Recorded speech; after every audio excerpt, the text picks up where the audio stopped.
Book of Genesis. Chapter 3. Now the serpent was more subtle than any of the beasts of the earth which the Lord God had made. And he said to the woman, Why hath God commanded you, that you should not eat of every tree of paradise? And the woman answered him, saying, Of the fruit of the trees that are in paradise we do eat. 3 But of the fruit of the tree which is in the midst of paradise, God hath commanded us that we should not eat, and that we should not touch it, lest perhaps we die. And the serpent said to the woman, No, you shall not die the death. For God doth know that in what day soever you shall eat thereof, your eyes shall be opened, and you shall be as gods, knowing good and evil. And the woman saw that the tree was good to eat, and fair to the eyes, and delightful to behold, and she took of the fruit thereof, and did eat, and gave to her husband, who did eat.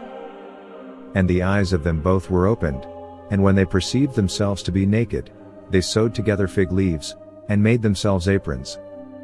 And when they heard the voice of the Lord God walking in paradise at the afternoon air, Adam and his wife hid themselves from the face of the Lord God, amidst the trees of paradise.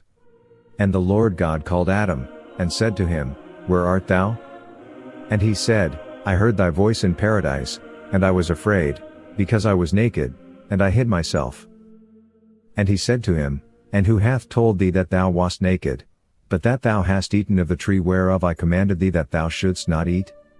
And Adam said, The woman, whom thou gavest me to be my companion, gave me of the tree, and I did eat. And the Lord God said to the woman, Why hast thou done this? And she answered, The serpent deceived me, and I did eat. And the Lord God said to the serpent, Because thou hast done this thing, thou art cursed among all cattle, and beasts of the earth, upon thy breast shalt thou go, and earth shalt thou eat all the days of thy life.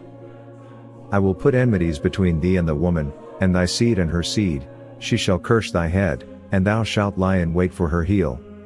To the woman also he said, I will multiply thy sorrows, and thy conceptions, in sorrow shalt thou bring forth children, and thou shalt be under thy husband's power, and he shall have dominion over thee. And to Adam he said, Because thou hast hearkened to the voice of thy wife, and hast eaten of the tree, whereof I commanded thee, that thou shouldst not eat, cursed is the earth in thy work, with labor and toil shalt thou eat thereof all the days of thy life. Thorns and thistles shall it bring forth to thee, and thou shalt eat the herbs of the earth. In the sweat of thy face shalt thou eat bread till thou return to the earth out of which thou wast taken, for dust thou art, and into dust thou shalt return. And Adam called the name of his wife Eve, because she was the mother of all the living. And the Lord God made for Adam and his wife garments of skins, and clothed them. And he said, Behold, Adam is become as one of us, knowing good and evil. Now therefore lest perhaps he put forth his hand and take also of the tree of life, and eat, and live forever. And the Lord God sent him out of the paradise of pleasure, to till the earth from which he was taken. And he cast out Adam, and placed before the paradise of pleasure cherubims, and a flaming sword, turning every way, to keep the way of the tree of life. As you all know, that Bible is our most sacred book, and we will guide our life through this Bible. And if you also want to fulfill your dream, then subscribe to our channel Divine Dose for you. Forget the mat.